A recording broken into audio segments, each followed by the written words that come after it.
Hawaiian Volcano Observatory reports that vigorous lava eruptions continue from the Lower East Rift Zone fissure system in the area of Leilani Estates and Lanipuna Gardens. Due to the active volcanic eruptions, Mayor Kim has issued a mandatory evacuation order for Leilani Estates. Starting at 12:06 p.m. today, the mandatory evacuation order is in effect for all civilians in Leilani Estates, including and east of Pomaikai Street. Everyone will have 24 hours from the effective date and time to evacuate the mandatory evacuation area. Persons remaining in the mandatory evacuation area beyond the effective date and time of this order do so at their own risk with the knowledge that emergency responders may not respond. Persons in violation of this order are subject to arrest and will be liable for any costs associated with rescue operations in the mandatory evacuation area. Refusing to evacuate may put you, your family and first responders in danger. Heed warnings from civil defense officials and stay alert.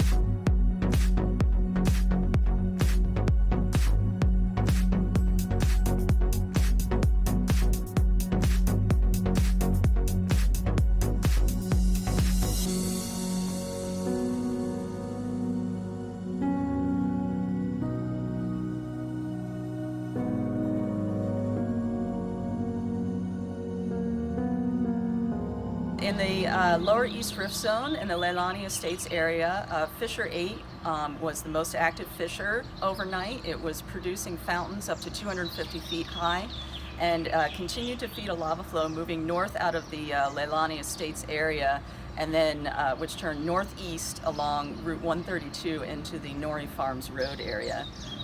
This morning, as of 6:15 a.m., it was about 2 miles from the Four Corners intersection, and that's about 2 miles to the west.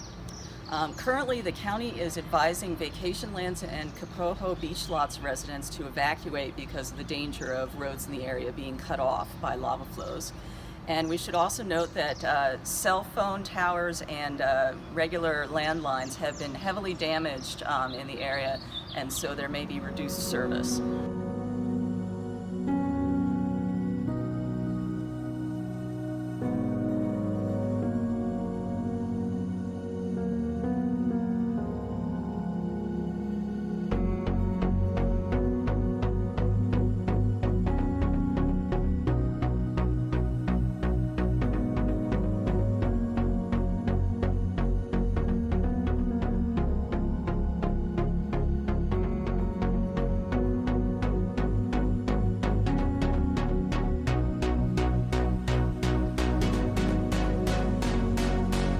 At the summit crater, we are still seeing intermittent ash eruptions and still experiencing elevated seismicity and heavy gas output.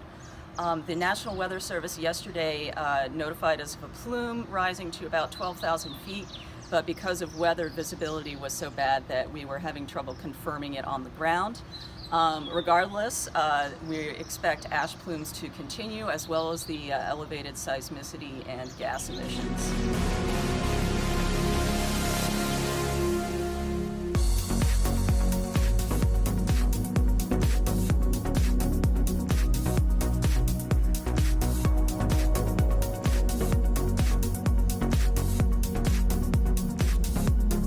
My name is Matthew Patrick. I'm a geologist. I work for the U.S. Geological Survey's Hawaiian Volcano Observatory.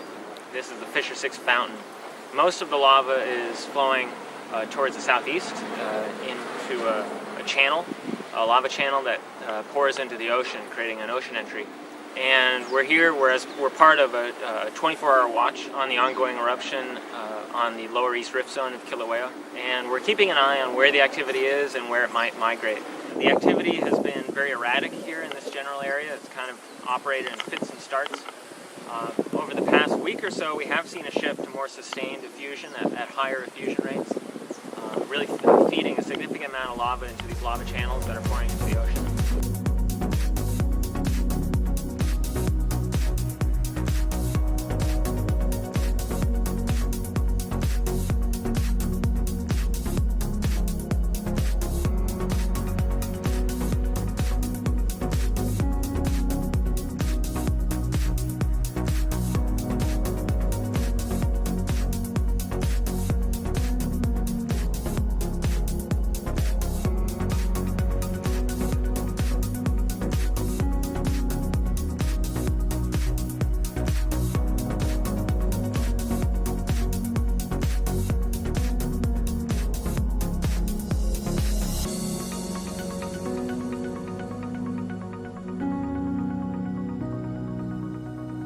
One of the things we're watching in this general area, or this immediate area, is we're looking for overflows or changes in that flow direction, because just upslope of us here a little bit is a geothermal plant.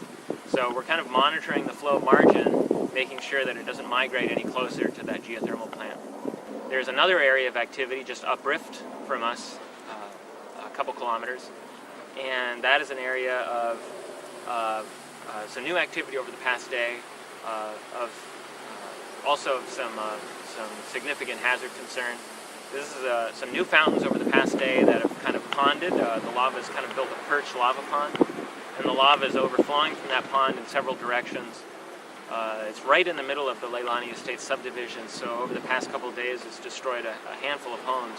The location of those fissures that have opened up over the past day is unfortunate.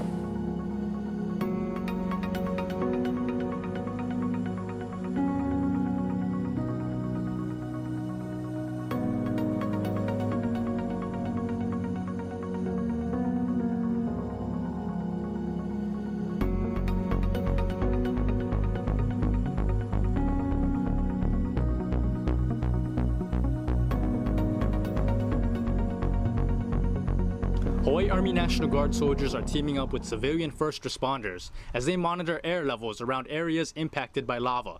The soldiers from the 93rd WMD CST are checking for any hazardous air conditions as they patrol Hawaii County. We want to make sure that basically it's safety for the civilians as well as the first responders. We want to ensure that, you know, at any time they're working or they're just going about their lives, that designated area is safe. Some of the areas they are monitoring include possible evacuation sites and landing zones for first responders. But not only is it the air that they're testing, but the threat of acid rain as well. With the lava reaching the ocean, the chemicals in the fumes can rise, and combined with the falling rain, that can make the rain itself acidic and dangerous. So with that in mind, that's why we do paper tests. We use these pH acid level tests that will help you determine that. It gives you a key indicator. Not only does it help with giving us the pH levels of it, but it also lets us know if our equipment, our detection equipment, is safe, because they're also susceptible to being damaged by that rain. Scientist uses a thermal camera to collect temperatures of the fountain. In general, the color of incandescent rock gives a crude estimate of its temperature. Yellow indicates a temperature of about 1832 to 2192 degrees Fahrenheit. Orange indicates a slightly cooler temperature of about 1472 to 1832 degrees Fahrenheit. Red is even cooler, about 1112 to 1472 degrees Fahrenheit. Hawaii National Guard soldiers and airmen set out into the communities of Hawaii Island on an informational campaign. Together with Hawaii County Civil Defense authorities, the Guardsmen canvassed the communities of Upper Puna over the weekend of May 19th, passing out informational material and speaking with residents in an effort to help prep the communities for the possibility of an explosive eruption at the Halema'uma'u crater. With Upper Puna's close proximity to the volcanic activity, Hawaii County officials felt it necessary for a door-to-door campaign and requested the assistance of the National Guard to help with a grassroots effort to spread the word. Reporting for the Hawaii National Guard, I'm Senior Airman Orlando Corpuz.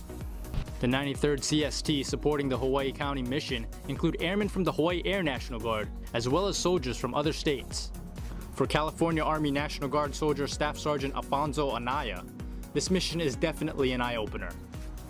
It's a good and bad experience. I mean, good experience as far as knowing my job better. This helped me prepare for in situations that might happen in the future in California. And then the bad, just seeing the destruction of people's homes. For the Hawaii Army National Guard soldiers, they take this mission to heart, as this threat not only impacts them, but their state and family as well.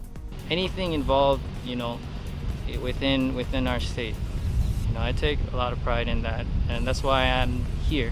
That's why I do my job. It's because, you know, I believe that this is my calling in terms of helping everybody at home.